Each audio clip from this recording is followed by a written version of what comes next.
Hello everyone and welcome back to the channel. Skyward Sword HD is a little over 2 months away now, and I thought before I go into the month of E3 videos I have lined up starting from next week, let's talk a little bit more about Skyward Sword, because while it is a very exciting release in a lot of people's opinions, as it'll get the game out to a load of new people considering the original did pretty poorly, all things considered, a big reason for the lack of sales on the Wii was down to the motion controls and other accessibility issues. While I think overall it was an amazing game, I am of the opinion that it is the worst 3D Zelda game, though I really do believe that this Switch release could change that for me. But the release itself isn't what I'm here to talk about today. Instead, I'd like to talk about potential things that we haven't heard about, which coincidentally could also be shown at E3. Before the video begins, it would really help me out if you could subscribe, since we're really close to 1,500 subs and every little helps. Thank you. Now let's turn back the clocks and look at the old HD re-releases. Twilight Princess and Wind Waker HD. I won't get into the likelihood of a collection of those two other games in this video, definitely not. I've done it in the past and I'll still do it one more time very soon. But instead I'd like to talk about some features that were different about the original releases of the two games that have already had HD releases over on the Wii U. Each one of them came with some pretty big changes to both gameplay and even some little stray bits of extra content. So first of all, let's talk about Wind Waker. They streamlined the Triforce fetch quest, which was no doubt my biggest complaint about the original game in particular.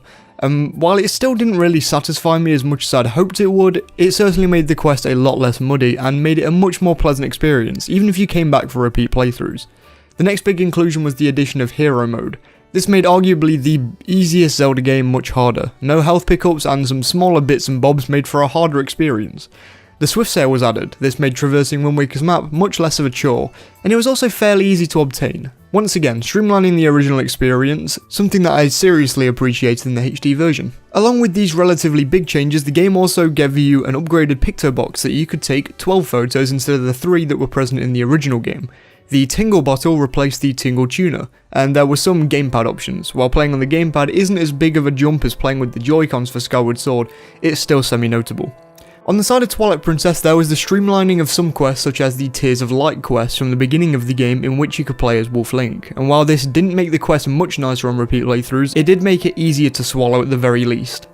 Especially since I never seemed to repeat the game immediately after finishing it, so I always feel like I could pick up the game and forget where all the bugs are anyway. Enough with the tangent though. Switching between Wolf Link and Link was streamlined through just using the Wii U gamepad. There was a new item in the form of the Ghost Lantern that showed the user small clues about where the collectible pose are actually hiding. Hero Mode was also added. This also made a fairly easy Zelda game a little harder. And disappointingly, probably the biggest addition in this whole list is the Cave of Shadows. That, first of all, was locked behind a Wolf Link amiibo, which already felt like a kick in the Jablonskas for a few buyers of the game. And what's even worse, the Cave of Shadows might as well have just been a reskin of the Cave of Ordeals, which in itself was a side mission from the base game. So no matter how you spin it, I think Wind Waker HD probably had more content. But this begs the question, will this trend continue where the HD games seem to have less and less content every single time a new one releases? Or does it mean that Twilight Princess was simply an outlier? Well, let's talk about what we know about Skyward Sword HD first. Well, so far, the biggest game changer that we have concrete confirmation on is the inclusion of handheld play. We haven't yet been told if these handheld controls can be just used when the Switch is docked, but I really hope that that's the case because it would be preposterous to lock something as easy as to change those controls to a certain play mode. Using the control stick, you'll be able to tell Link where to throw a sword around, and honestly, this is a very promising start answering the question, could there be extra content and what could it be in Skyward Sword HD? Wind Waker and Twilight Princess's control methods on the original systems, GameCube for both of them, though Twilight Princess came out on the Wii at the same time I'll note, was very similar to the Wii U's control method, barring the giant screen at the bottom. In this case, they could have literally just made the controls the same as Skyward Sword's and just have the game playable when your Switch is docked, and the funny thing is, this has already happened with some games such as Mario Party.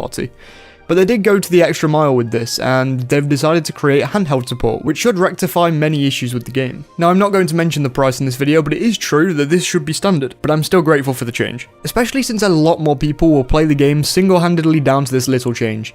Apart from this change, we know nothing else at the moment, really. A lot of people seem to think that this means we aren't going to get any sort of additional content, but with E3 on the horizon, I think that there is at least a chance we could see Skyward Sword HD.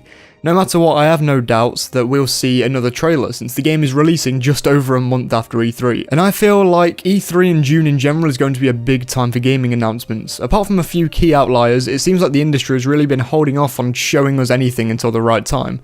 And E3 is most definitely the right time, when your games are in front of everyone. So to answer the question in the title, there definitely could be extra content in Skyward Sword, and I hope that there is. But before you click off the video, let me just indulge on what exactly I personally think that the Zelda team could add to Skyward Sword. First of all, I think that if they do add anything substantial, like a dungeon or something like the Cave of Shadows or whatever, then it could be locked behind Amiibo again. But more importantly, I would expect it to be on an island or something like that. In fact, an Amiibo could even hold up a new portal from the Cloud Barrier, meaning that Link could just fly above the hole and jump in. And just like that, you could be inside of a dungeon. Honestly, they could go a lot of ways thanks to how linear Skyward Sword was. Streamlining wise, I think that they could make certain quests just a tiny bit easier. Finding goddess cubes could be hard very occasionally, so now they might be able to make the quest slightly easier for children or people who just can't find a goddess cube.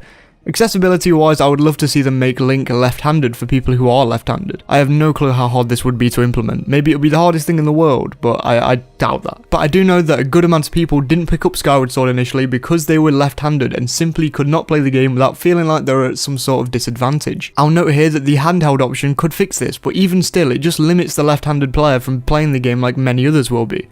So I'd like to see this change a lot. They could also add some side quests. Those are always some parts of my Zelda games that I like a lot. Skyward Sword was no exception. I'd even go as far as to say it's my favourite Zelda in terms of side quests apart from Majora's Mask. But I'd love if they could extend the potential playtime of Skyward Sword HD a whole ton. I love playing Zelda games, but sometimes it just feels like to 100% them, it doesn't take that many hours. Which isn't necessarily a bad thing. I mean, padding in a game is way worse, but if they can make some side quests that live up to the same quality as the original game's side quests, then they could make for a very fun experience for completionists and fans of the series alike. Add some characters for said quests and give nice bonuses, and you could have yourself a very nice batch of quests. And hey, maybe some of these quests could give you upgraded items and the like. I'd also love if we could change out Link's trusty Crimson Loftwing to Loftwings with different colours, but that would be a very minor change in the face of everything else I've suggested. So then, what would you like to see added to Skyward Sword HD? Tell me down in the comment section. Thank you so much for watching this video. If you enjoyed, then please leave a like rating and subscribe to join our crusade to 1,500 subscribers. We're building an army! All the people you can see on screen right now are amazing, and Sumji is especially amazing, and lifts everyone around him up. If you'd like to join them, then you can do by pledging just £1 or $1.50 a month via my Patreon. The link to that is in the description, along with the link to my other media platforms. So if you'd like to keep up with me, then you can do there. For the last time, thank you so much for watching, and join me next week for the beginning of the hype train for E3. Please do stay safe.